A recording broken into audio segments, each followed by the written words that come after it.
नमस्कार साथियों, मैं राजेश पटेल। मेरे YouTube चैनल सच्ची बातें खरी खरी में आपका हार्दिक स्वागत है, अभिनंदन है और वंदन है। इस समय देश में लोकसभा चुनाव का माहौल गरमाया हुआ है, लेकिन ये सिर्फ राजनीतिक पार्टियों और उसके नेताओं के लिए है। आम पब्लिक, छात्र, टीचर, हर समाज का लोग चुप है। अजब सी खामोशी छाई हुई है इस चुनाव में, जबकि यह लोकतंत्र का महापर्व है। इसका कारण चुनाव में मुद्दों का गायब रहना है।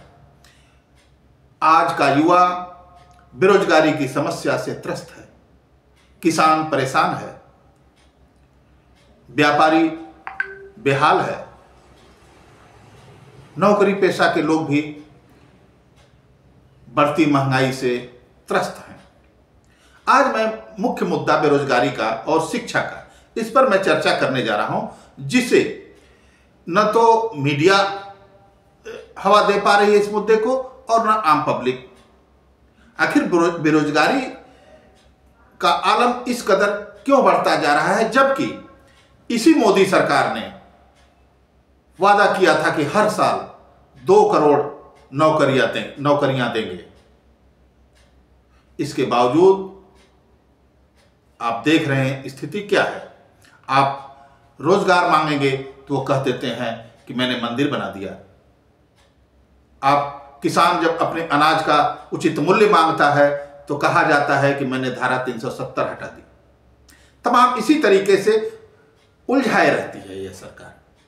आज मैं प्रयागराज का चक्कर आपको लगाऊंगा। प्रयागराज ले चल रहा हूं, जिसे देश की शैक्षणिक राजधानी कहा जाता है।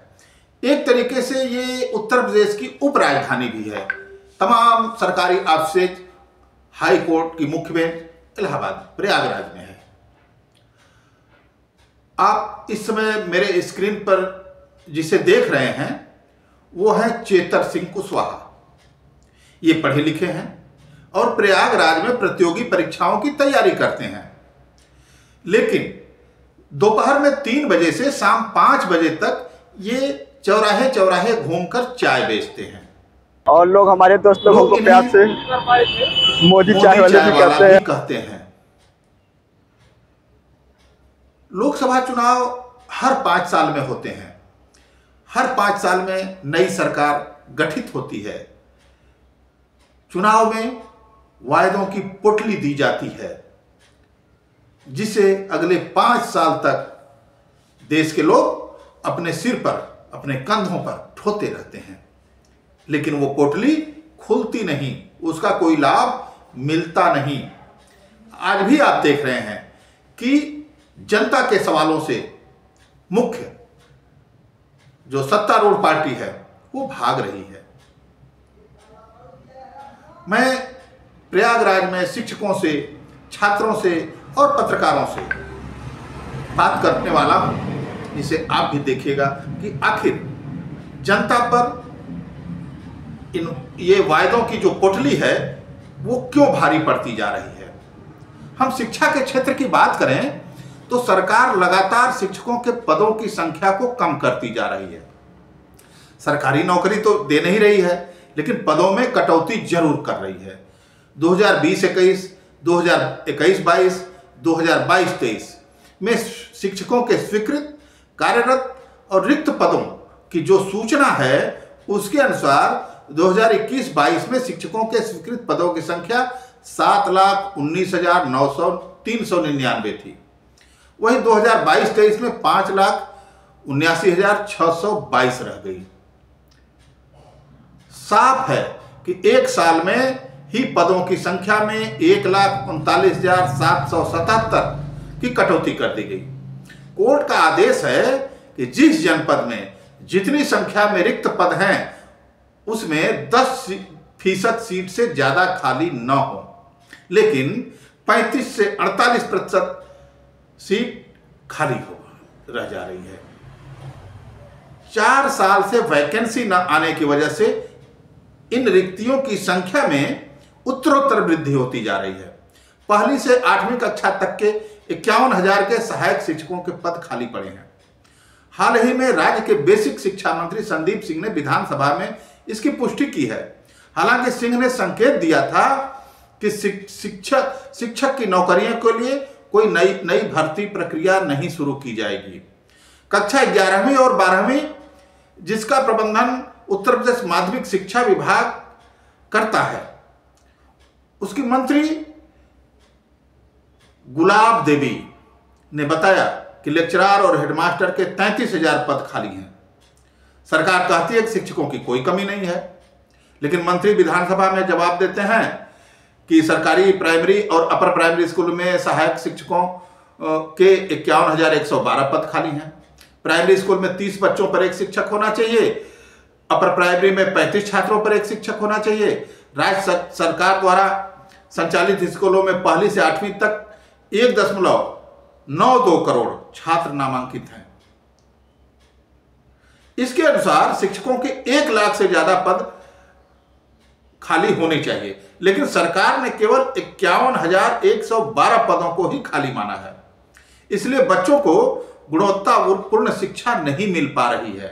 राष्ट्रीय शैक्षिक महासंघ का दावा है कि सरकारी आंकड़ों के अनुसार 5,000 से 7,000 सरकारी और सहायता प्राप्त स्कूल या तो बंद हो चुके हैं या उनमें सिर्फ एक शिक्षक है।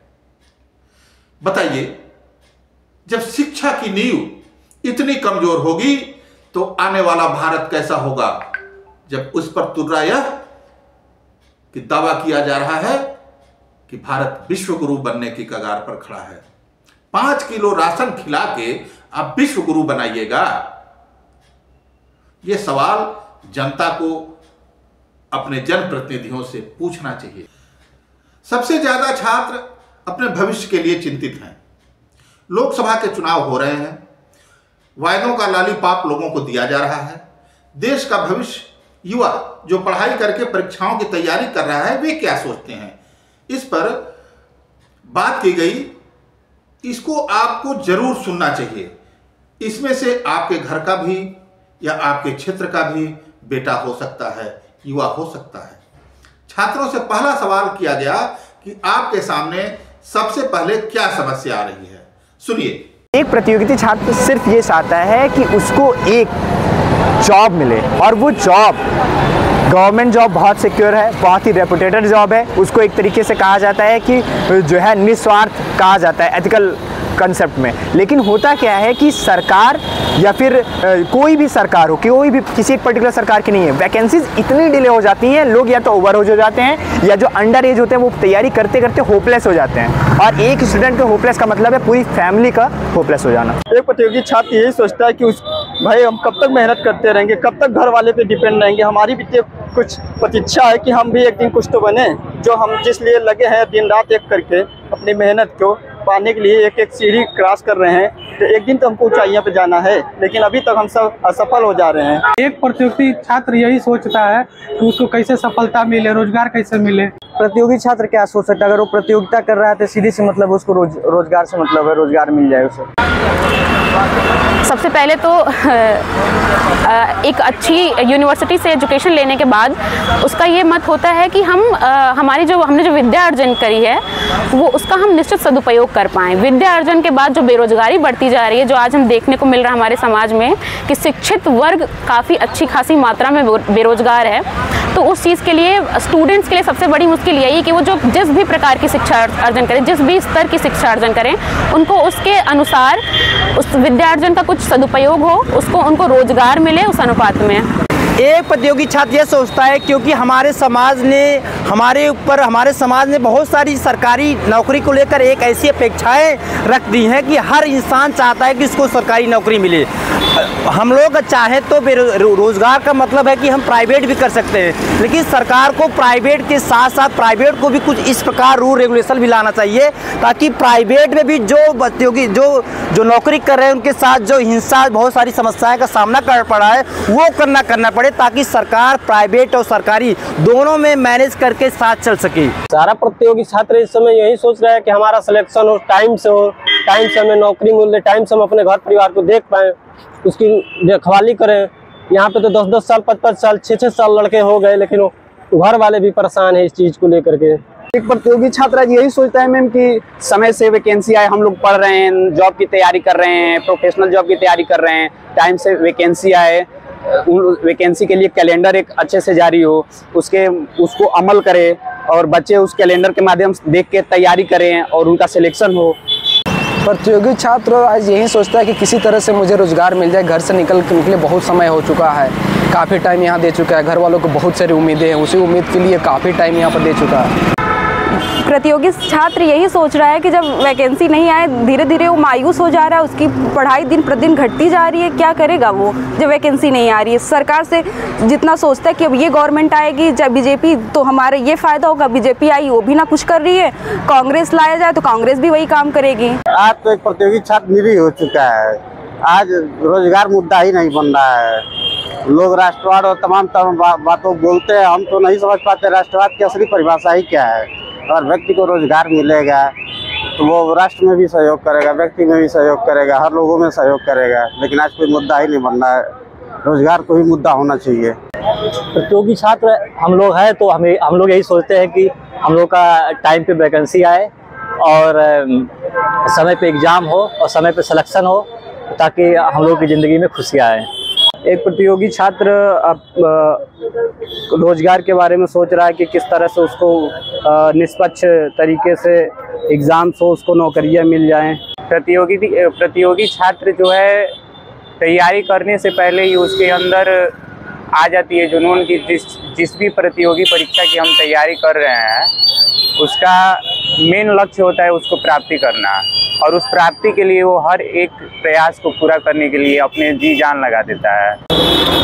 नॉर्मल एज अ प्रतियोगी हम लोग यही सोचते हैं कि अगर हम लोग पढ़ रहे हैं तो हमारा सिलेक्शन हो, हमें तैयारी करने में कोई दिक्कत नहीं है, लेकिन हमें पोस्ट चाहिए, सीट चाहिए, वैकेंसीज चाहिए। लेकिन अभी तक में लगभग 10 साल हो गए मोदी सरकार को आए हुए, वैकेंसीज उतनी सही नहीं आ रही हैं। रोजगार के बारे में सोचता बस उसको रोजगार मिल जाए।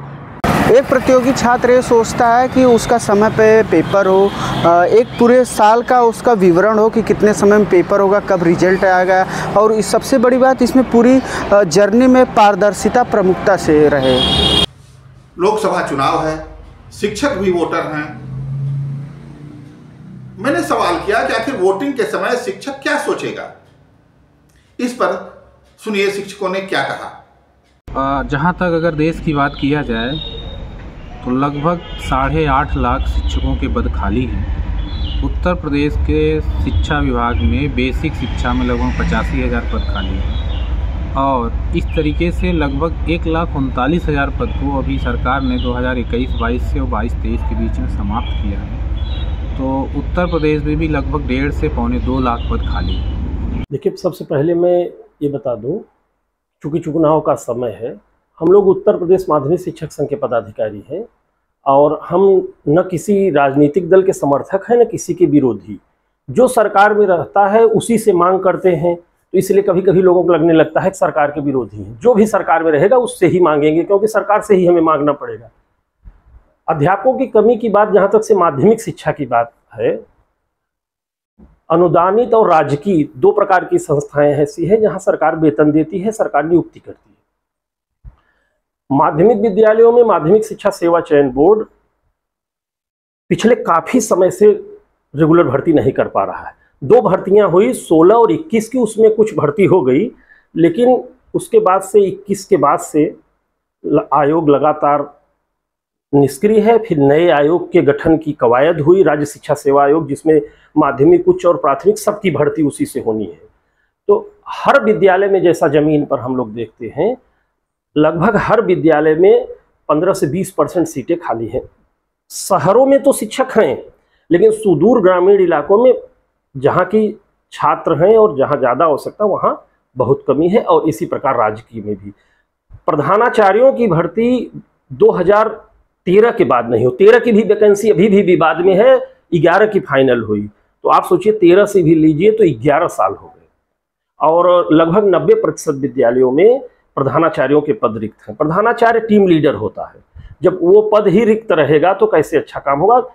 आप ये समझ के चलिए कि राजकीय और एडेड में मिला के माध्यमिक में कम से कम 25%, इसी तरीके से प्राथमिक में भी पद रिक्त। देखिए, अध्यापक हर साल चूंकि सेवानिवृत्त होते हैं, चाहे वो प्राथमिक विद्यालय हो या माध्यमिक विद्यालय हो या उच्च शिक्षा में लोग हों, तो हर वर्ष कुछ अध्यापक जून में, कुछ अध्यापक 31 मार्च को सेवानिवृत्त होते हैं। तो लगातार अध्यापकों की कमी बनी रहती है और यह सरकार की जिम्मेदारी है कि अध्यापकों की जो कमी है उसको पूरा करे, क्योंकि विषय के अध्यापक ही छात्रों को अगर गुणात्मक शिक्षा देनी है तो विषय का जब तक अध्यापक नहीं होगा तब तक बच्चों को बेहतर शिक्षा नहीं दी जा सकती है। और चयन बोर्ड या अन्य आयोग जिनके माध्यम से अध्यापकों की नियुक्ति होती है, तो क्योंकि चयन प्रक्रिया में वर्ष भर का समय लग जाता है, तो इसलिए ये बात सही है कि शिक्षकों की कमी विद्यालयों में देखने को मिलती है, चाहे वो माध्यमिक विद्यालय हो या प्राथमिक विद्यालय हो। आज अध्यापकों की जहाँ तक देखा जाए तो लगातार नियुक्तियाँ हो रही, भर्तियाँ हो रही हैं। हाँ, कुछ कमी तो है, लेकिन इतनी भी नहीं कि शिक्षा व्यवस्था उससे प्रभावित हो। जब अध्यापकों का भविष्य ही सुरक्षित नहीं तो वो कैसे पढ़ाते हैं? पढ़ाई की गुणवत्ता पर इसका क्या प्रभाव पड़ता है, इसके बारे में भी नेताओं ने खुलकर बात की। देखिए, गेस्ट टीचर एक कॉमन शब्द आपने यूज किया। ये अलग अलग स्टेज पे उनका अलग अलग नाम प्रचलित है। जैसे प्राथमिक में शिक्षा मित्र हैं साथी हमारे। शिक्षा मित्रों को सरकार ने रेगुलराइज कराने का एक सरकार ने प्रयास किया, फिर वो सुप्रीम कोर्ट से कुछ विवाद हुआ। वो अब एक तरफ वही काम करने वाला व्यक्ति 40, 50, 60, 70 हज़ार पा रहा है, वही काम वो भी कर रहे हैं, पूर्ण तरीके से 10,000 रुपये पा रहे हैं। 10,000 रुपये आज की महंगाई में पूर्णकालिक तो परेशानी तो है। उसी तरह माध्यमिक में चयन बोर्ड जब अस्तित्व में आया, उसके पहले हमारा नियोक्ता विद्यालयों के प्रबंध तंत्र होते थे, प्रबंधक। चयन बोर्ड पूरे प्रदेश में भर्ती करता था। अपनी प्रशासकीय कमी, सरकारों की इच्छा शक्ति की कमी के कारण वो समय से टीचर नहीं दे पाते थे। तो मैनेजरों ने, विद्यालय प्रबंधकों ने सरकार समय समय पर तदर्थ शिक्षक के नाम से माध्यमिक में नियुक्ति की। वो तदर्थ शिक्षक पूर्ण योग्यताधारी हैं, पूरा वेतन पा रहे थे और उनको एक सीधा बीच बीच में सरकारों ने उनको रेगुलराइज भी किया विभिन्न शासनादेशों, 1993 के शासनादेश, 2000 के शासनादेश, 2016 के शासनादेश द्वारा। अभी सरकार ने एक आदेश से उनको एक साथ बाहर निकाल। अब कोई 20 साल 25 साल से लाख, 1.25 लाख, 80,000 के सैलरी पर काम कर रहा है और एक बैग वो पैदल हो जाएगा तो समस्याएं तो है। इसी प्रकार डिग्री में गेस्ट टीचर हैं, पूर्ण योग्य हैं और उनको बहुत थोड़ा वेतन दिया जाता है, दुनिया भर का शोषण है। तो गेस्ट टीचर, तदर्थ शिक्षक, शिक्षा मित्र, इनकी बहुत सारी समस्याएं हैं। योग्य लोग हैं, पूरा काम कर रहे हैं और इनको इतना अल्प पारिश्रमिक और इनका सेवा पर इतना संकट है कि इनको बहुत कष्ट है। उत्तर प्रदेश में जहाँ तक माध्यमिक शिक्षा में है, गेस्ट टीचर की जगह पर वित्तविहीन शिक्षकों के ऊपर जिम्मेदारी है शिक्षा भार का। और वित्तविहीन शिक्षकों के साथ जितने भी प्रबंधक हैं, वह शिक्षा व्यवस्था को एक डिमांड और सप्लाई का रूल लागू होता है। जितने में भी उनका आपस में व्यवस्था हो जाती है, कहीं पे 4,000 में, कहीं पे 5,000 में, कहीं 7,000 से लेकर 10,000 रुपये प्रतिमाह के हिसाब से एक अध्यापक पठन पाठन का काम करता है। तो अगर 5,000 6,000 में कोई अध्यापक पढ़ाएगा तो अपने परिवार का भरण पोषण कैसे करेगा? तो वह कहीं न कहीं से मजबूर है और विभिन्न प्रकार के शोषण का शिकार होता रहता है। तो वह ठीक ज़िंदगी नहीं जी पाता है और निश्चित रूप से वो परिवार कहीं न कहीं कष्टित रहता है और दुख में रहता है और मजबूरी में वह आसपास ही शिक्षण कार्य करने के लिए बाध्य होता है। देखिए, गेस्ट टीचर प्राथमिक विद्यालय में और माध्यमिक विद्यालय में तो गेस्ट टीचर होते नहीं हैं, वो उच्च शिक्षा और या डिग्री कॉलेज वगैरह में होते हैं। और चूंकि वो भी चयन प्रक्रिया पारदर्शी होती है और गेस्ट टीचरों को एक निश्चित मानदेय पर उनको पीरियड अलॉट रहता है कि आपको दिन भर में इतनी कक्षाएं लेनी है। तो मेरी जानकारी में तो इतना नहीं है कि उनका कोई शोषण होता है, लेकिन अगर इस तरीके की कोई शोषण की बात आती है तो उस पर वो फैकल्टी उस जिम्मेदार होती है और उस फैकल्टी को उस पर जो है कार्रवाई करनी चाहिए अगर कोई गेस्ट टीचर का शोषण कर रहा है। जहाँ तक है, जहाँ मैं बेसिक शिक्षा परिसर से मैं बिलोंग करता हूँ, वहाँ पर गेस्ट फैकल्टी जैसी कोई बात है ही नहीं है। यह जो है डिग्री कॉलेज और माध्यमिक में कुछ गेस्ट फैकल्टी है और वह प्रबंध तंत्र द्वारा रखे जाते हैं। अगर उनका किसी तरह से अगर शोषण हो रहा है तो निसंदेह उसके जिम्मेदार वहाँ की स्थानीय व्यवस्थाएं हैं। इसमें शासन सत्ता का कोई हस्तक्षेप नहीं है। कांग्रेस ने जो रोजगार की गारंटी की बात कही है, कितना उसका असर है इस चुनाव में, जिसमें हर ग्रेजुएट को 1 साल तक अनिवार्य अप्रेंटिस देने की बात की गई है। वो अनिवार्य रूप से अप्रेंटिस करेगा और 1 लाख रुपया 1 साल में मिलेगा। ये गारंटी की बात है, कांग्रेस की बात है। इस पर भी राजनीतिक विशेषज्ञों ने अपनी राय दी। नहीं, ऐसा नहीं है कि सरकारी नौकरियां नहीं देना चाहती हैं। सरकारों के अगर बस में हो तो वो तो सबको नौकरी दे दें। दरअसल सबको नौकरी दे पाना संभव नहीं है। दूसरी एक बात है कि हमें नौकरी और रोजगार के फर्क को समझना होगा। सबको नौकरी नहीं दी जा सकती। हाँ, सरकार रोजगार जरूर दे सकती है, उसके अवसर हर सरकारें मुहैया कराने की कोशिश करती हैं। जैसे अभी लोकसभा चुनाव के संदर्भ में बात करें, केंद्र में जो पिछले 10 सालों से नरेंद्र मोदी की अगुवाई वाली सरकार है, उसने रोजगार देने की बात कही है। विपक्ष मजाक जरूर उड़ाता है कि लोग जो युवा हैं वो पकौड़े तल रहे हैं, लेकिन जो तमाम ऐसे बेरोजगार हैं जिनको रोजगार मुहैया कराया गया है, चाहे वो स्वनिधि योजना के तहत लोन देकर के किया गया हो, चाहे जो युवा हैं उनको ट्रेनिंग दे करके रोजगार मुहैया कराए जाने की बात है। और बहुत से ऐसे पढ़े लिखे नौजवान हैं, युवा हैं जिन्होंने डिग्रियां ले ली लेकिन उनको सरकारी नौकरी नहीं मिली, तो उन्होंने अपना स्वरोजगार शुरू किया। तमाम महिलाएं हैं जो आज अपने बल पर खड़ी हुई हैं, अपने पैरों पर खड़ी हुई हैं। तो सरकार ने रोजगार देने के लिए युवाओं के लिए, महिलाओं के लिए तमाम योजनाएं चला रखी हैं। पहले की सरकारें भी चलाती थी, लेकिन जो मौजूदा सरकार है इसने बहुत सी योजनाएं चलाई हैं, बहुत से लोगों को रोजगार मिला है। लेकिन हमें यह समझना होगा कि रोजगार मिलने का मतलब सिर्फ सरकारी नौकरी नहीं होता है। सरकारें नौकरी है ही नहीं सरकार के पास। बहुत सारी जो सरकारी नौकरियां थी उस पर काफ़ी कमी आ गई है और प्राइवेटाइजेशन करने से, निजीकरण करने से जो है नौकरियां कम होती जा रही है।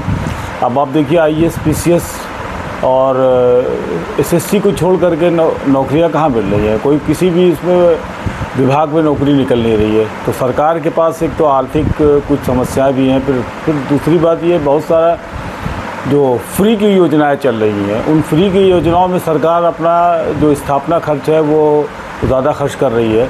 बहुत सारा बजट जो है फ्री की योजनाओं में जा रहा है, जिसकी वजह से सरकार युवाओं को नौकरी नहीं देती। लेकिन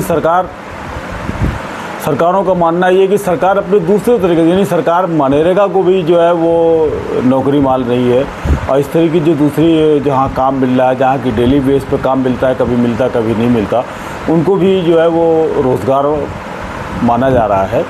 तो इसलिए परमानेंट नौकरी का तो कोई संभावना दिख नहीं रही है अभी। अब दूसरी जिन क्षेत्रों में नौकरियां हैं, जो नौकरी कर भी रहे हैं प्राइवेट सेक्टर में, यानी जो संविदा पे नौकरी चल रही है। अभी पिछले दिनों मुझे एक व्यक्ति मिला जो संविदा पर नौकरी कर रहा था। वो ट्रेन में कोच अटेंडेंट की नौकरी कर रहा है।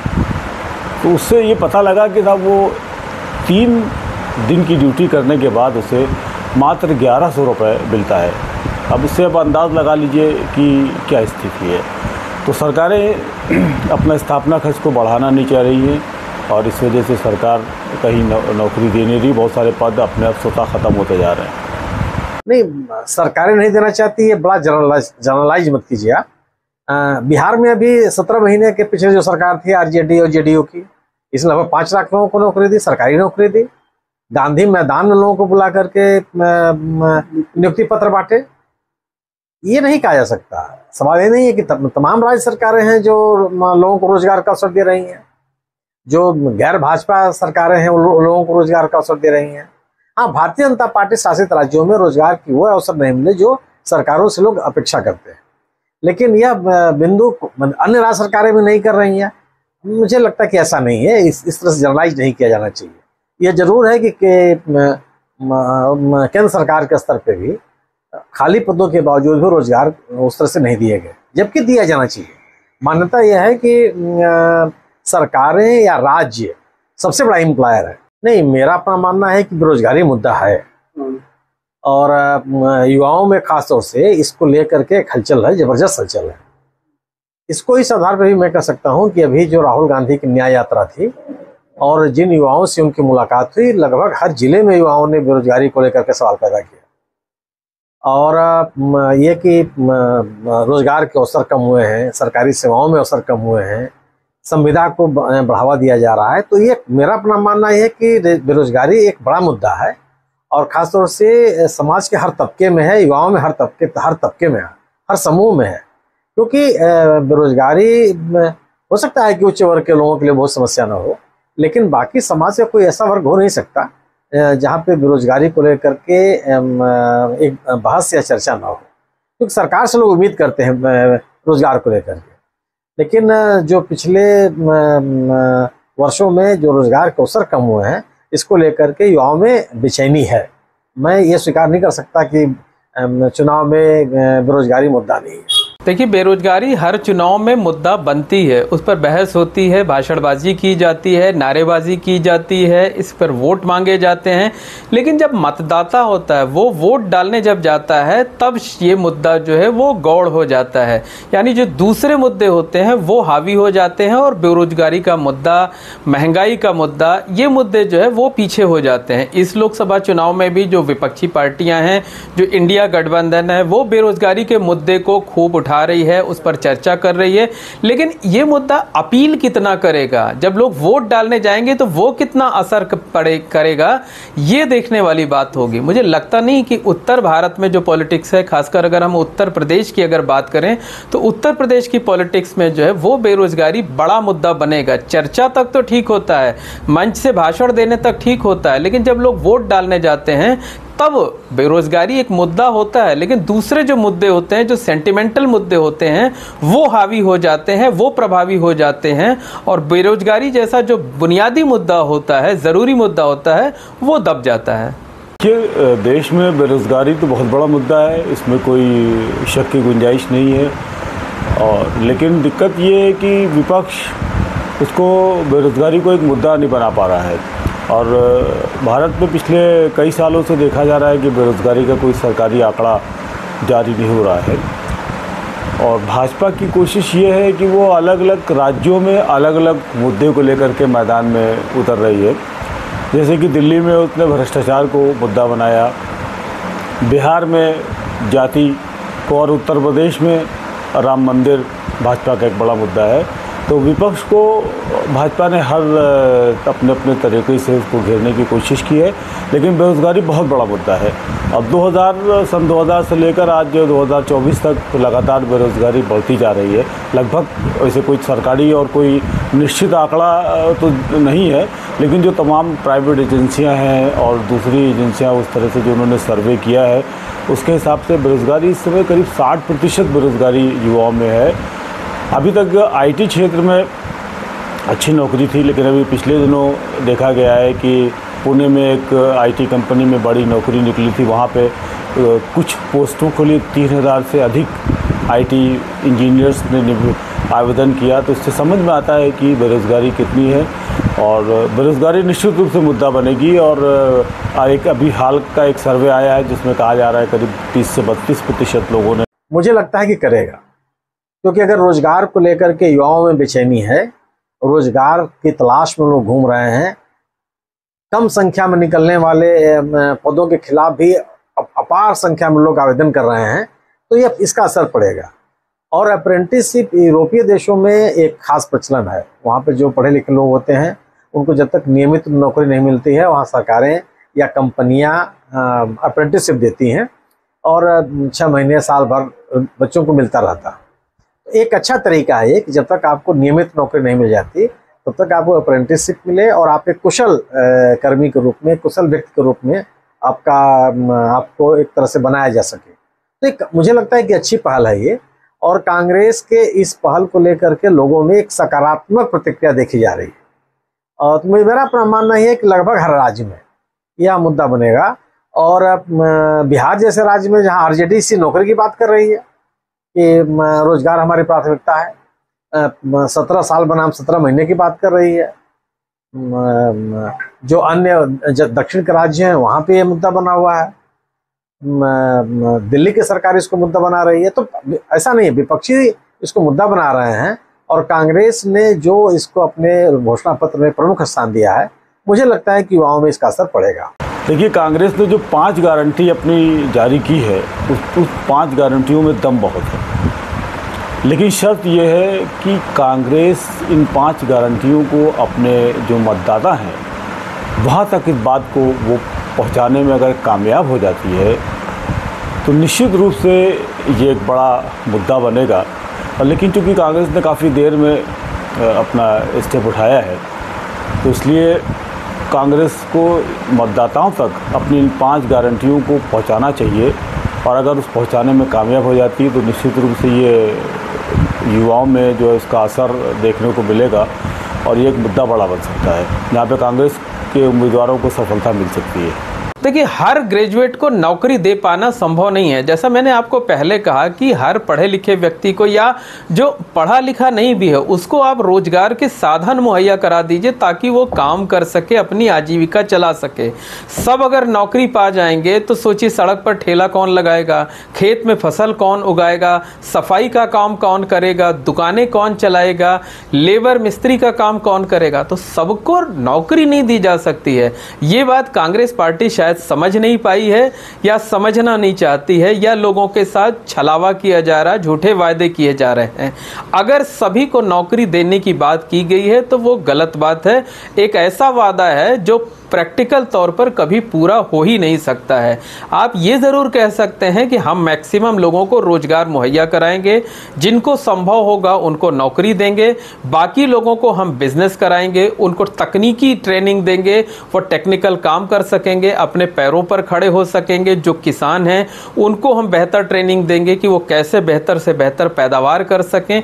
तो रोजगार मुहैया कराने की बात तो समझ आती है, लेकिन अगर नौकरी देने की बात कही गई है तो वो असंभव बात है। और अगर ऐसा किया गया है तो मुझे लगता है कि वो शायद कांग्रेस पार्टी को इसी वजह से लोग उसके घोषणा पत्र पर यकीन नहीं कर पाते हैं और उनकी घोषणा पत्र या जो संकल्प होते हैं उनमें कोई गारंटी नहीं हो पाती है। क्या छात्र, शिक्षा और शिक्षक सब समस्याग्रस्त हैं। चुनाव चल रहा है, पहला चरण का मतदान 19 अप्रैल को होना है। फैसला आपको करना है कि आपको क्या चाहिए। आप मंदिर मस्जिद मुद्दे पर वोट देंगे या अपने भविष्य को सुरक्षित करने के लिए रोजगार के नाम पर वोट देंगे। आपके एक वोट की कीमत यह है कि आप उससे सुरक्षित रख सकते हैं। या तो आपको अगले 5 साल के लिए सरकारें लालीपाप दे सकती हैं या आपको रोजगार। फैसला आपके हाथ में है। लेकिन एक निवेदन है आपसे कि आप मतदान जरूर करें, चाहे जिसे भी वोट दें, भारतीय जनता पार्टी को दें, कांग्रेस को दें, समाजवादी पार्टी को दें, बहुजन समाज पार्टी या चाहे जिसे भी वोट दें, लेकिन वोट करने पोलिंग बूथ पर जरूर जाएं। यदि आपको कोई प्रत्याशी आपके क्षेत्र में पसंद रही है तो उसमें भी ईवीएम में ऑप्शन है नोटा का, लेकिन आप अपनी उपस्थिति जरूर दर्ज कराएं। नोटा में डाला गया वोट भी एक संदेश देता है कि मुझे कोई प्रत्याशी पसंद नहीं है। राजनीतिक दलों को सोचने के लिए विवश करता है। लेकिन एक बार फिर मैं अपील कर रहा हूं कि आप मतदान करने जरूर जाएं। आज बस इतना ही। नमस्कार।